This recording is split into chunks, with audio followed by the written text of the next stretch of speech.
let's move on to the next topic. That is regarding wetlands. So recently 4 Ramsar sites have been added to the Ramsar Convention. So as of February 2025, totally 89 wetlands were added to the Ramsar Convention. So in this context, so we have to understand the comprehensive notion of water wetlands and what is its actual significance and what are the international efforts and national efforts to conserve wetlands, isn't it? So first let's understand what are wetlands.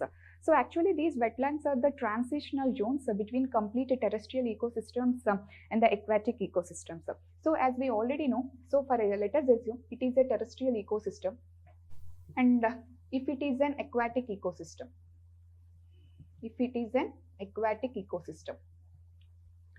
so these two are completely different from each other in maybe in its species richness or species composition in whatever may be. Yes, maybe because of the fierce competition between the species or in search of mate, actually some of the species move out of these ecosystems and they end up reaching in this transition zone, which is called as ecotone.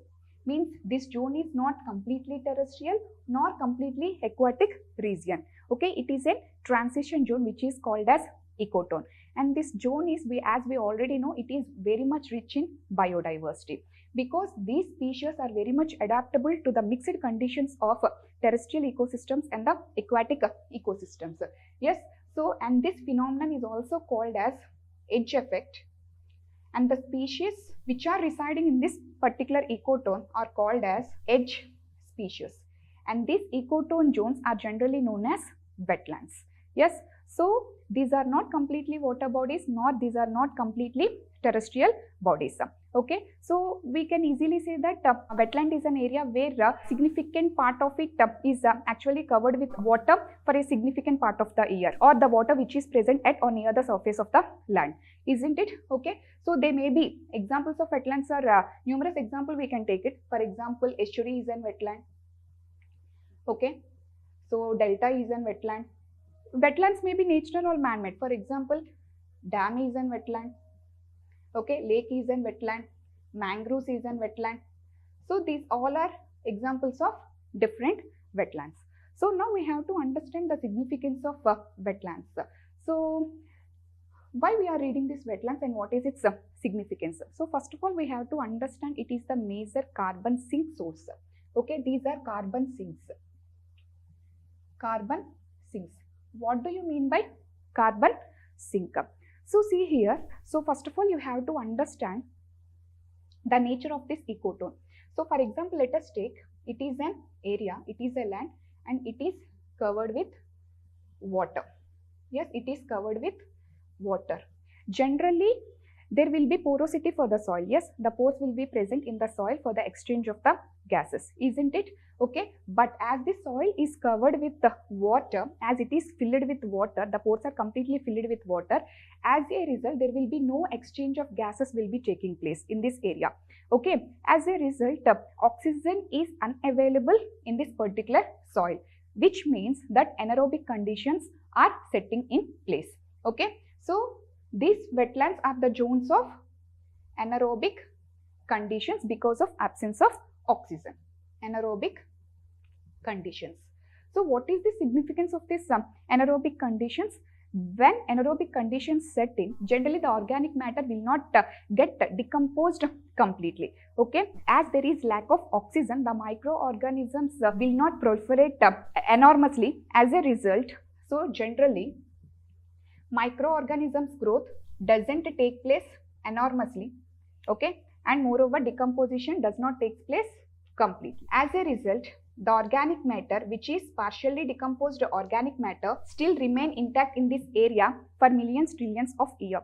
So actually if the organic matter, if it is decomposed, then automatically if this organic matter, if it's get decomposed, it will convert into inorganic matter, and some of the inorganic materials get mixed up with the soil and some of the inorganic material get released into the atmosphere in the form of gases. Okay, So, but this organic matter is not decomposed completely. As a result, the carbon content which is present in this organic matter is not released into the atmosphere as a gas.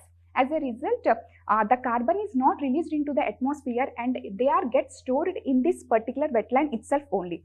So, these wetlands are not adding carbon content to the atmosphere, which is having a lot of significance because it does not contributing to global warming. It does not contributing to global warming. So, it helps in global warming reduction. Yes, because what is the problem with the CO2? As it is a greenhouse gas, it captures the OTR radiation and it re-radiates back to the atmosphere. Okay, so but as this carbon dioxide is not released into the atmosphere, it gets stored in the wetland itself. It is not adding this carbon dioxide to the atmosphere. It is contributing to increase in the global warming. So that's why these are called as carbon sinks. Okay, so it is the first significance. And the second significance is, as I already told you, that these particular systems or these transition zones are very rich in biodiversity. Mankind can depend on this biodiversity either for food or they can make business from these genetic resources, either for pharmaceutical industries or either for cosmetic industry. They can use this genetic resources and whatnot, etc. So, a lot of advantages are there for this wetlands, isn't it? Okay, but there is another side effect of this wetlands also. One is, as these anaerobic conditions are prevailing in these wetlands, actually because of nitrification and denitrification issues, actually a lot of nitrous oxides are released into the atmosphere. As you all know, these nitrous oxides are the significant contribution for the acid rains. As we know, this nitrous oxides and sulfur oxides, because of this actually acid rains takes place. Okay, so these wetlands, because of these anaerobic conditions, actually they will release this nitrous oxides into the atmosphere. It is the negative impact of this wetlands. And also, as anaerobic conditions prevail in these wetlands, a lot of microorganisms, for example, methanogens. Okay, these methanogens, because of their metabolism activities, actually they release the methane gas into the atmosphere. So, in this way, actually methane and nitrous oxides are released into the atmosphere because of this anaerobic conditions which are prevailing in the wetlands. And this methane gas is absolutely greenhouse gas which impacts global warming. Yes, and moreover, this nitrous oxides, they will cause acid rains. Of course, there will be both the positive aspects and negative aspects of this wetland, but when compared to both advantages and disadvantages, generally we contribute. For example, the advantages are more in way, hence we are comprehensively discussing about this wetlands. Okay, so let us understand the efforts made by governments to conserve this wetlands, isn't it? Okay, so let's understand the international conventions on this wetlands. Okay, so let's discuss what are the international efforts to conserve wetlands. So, Ramsar Convention is one of the international efforts to conserve wetlands. Okay, so why it is called as Ramsar Convention? Because it is a place where all the countries were signed up for the conservation of wetlands, isn't it? Okay, so actually this Ramsar Convention, in this Ramsar Convention, they will maintain a record known as Montreal's record. So, in this record, actually the wetlands, okay, which are present in different countries of the world, okay, if they are facing any ecological threat or if there are any changes which are happening in the ecosystem, okay, so any changes which are likely to happen in the further future, okay, all will be taken into the consideration and they will make efforts to conserve that particular wetland, and those particular wetlands will be listed in this Montreal's record under Ramsar Convention. Okay, so every country made its commitments and announced its country's Ramsar wetlands. So generally from India actually it announced 89 wetlands to be included in the Ramsar Convention. Once it was included in the Ramsar Convention in the Montreal's record, so generally a lot of international efforts will be taken to conserve that particular ecosystem or that particular wetland, isn't it? and the second one was Wetland International. So actually it is an intergovernmental convention. All the governments are party to this convention, and those efforts are made by the particular governments themselves. Okay, for example, in case Indian government will take conservation efforts for wetlands. Okay, but whereas in Wetland International, it is not a governmental organization or intergovernmental organization. So actually it is an NGO. Generally, it will make efforts for the wetland conservation. You may be having doubt regarding so why two international efforts are being made to conserve wetlands, and one is governmental organization or governmental parties, which is nothing but the Ramsar Convention, and another one was NGO. Okay, so in order to understand the difference between these two organizations, you have to understand. I'll give you a, for example, I'll give you a small example. For example, there is an environmental issues which are prevailing in the country. Yes, or environmental pollution which is prevailing in the country. In order to control this pollution, government will make efforts. Yes, at the same time, environmental NGOs will also make efforts, but the approaches are different. Yes, for example, generally government will take top-down approach. They will make policies, they will make programs. So everything will be top-down approach, and they will formulate policies and they ensure for the implementation of these policies. Okay, but whereas these NGOs, it is a bottom-up approach. Yes, so bottom-up approach in the sense means generally they will interact with the local communities.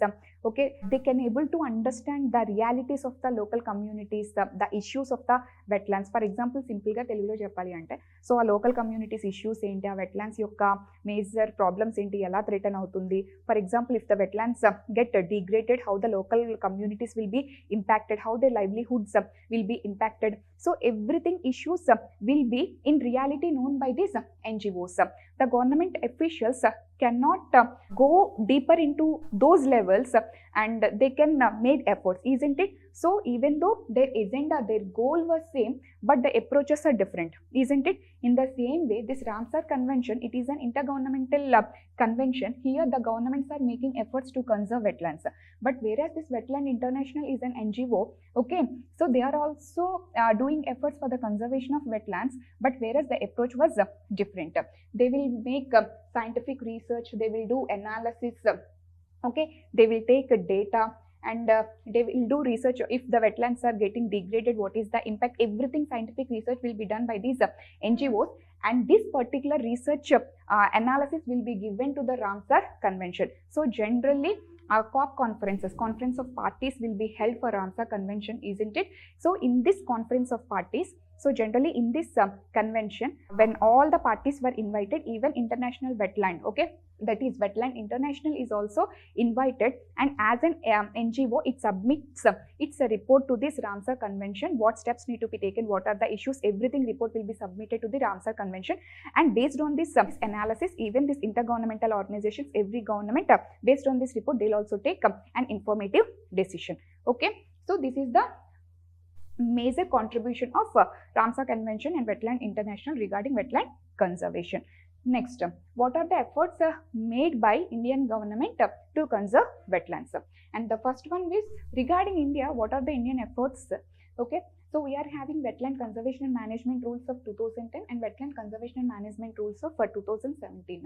So actually there were a lot of lacunae which are present in these rules, and all these lacunae were addressed in this 2017 rules. So first let's understand what are these rules and what are the lacunae which are present in these rules.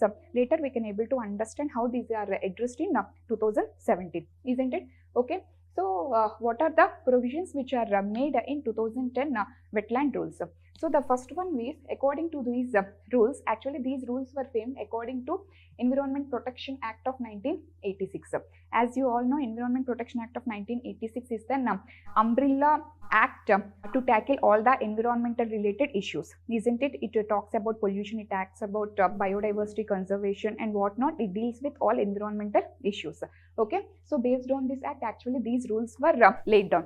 Okay, and first one, according to Wetland Conservation and Management Rules of 2010, okay, a central wetland regulatory authority was established. Okay, a central wetland regulatory authority was established. And who is the chairman for this authority? The Secretary of Ministry of Environment, Forest and Climate Change is the chairman of this authority. So actually he will finalize the wetland what to be conserved. So before getting into the details of these rules, let's understand a brief notion regarding this wetland conservation. For example, if let us consider it is India. India has having numerous wetlands.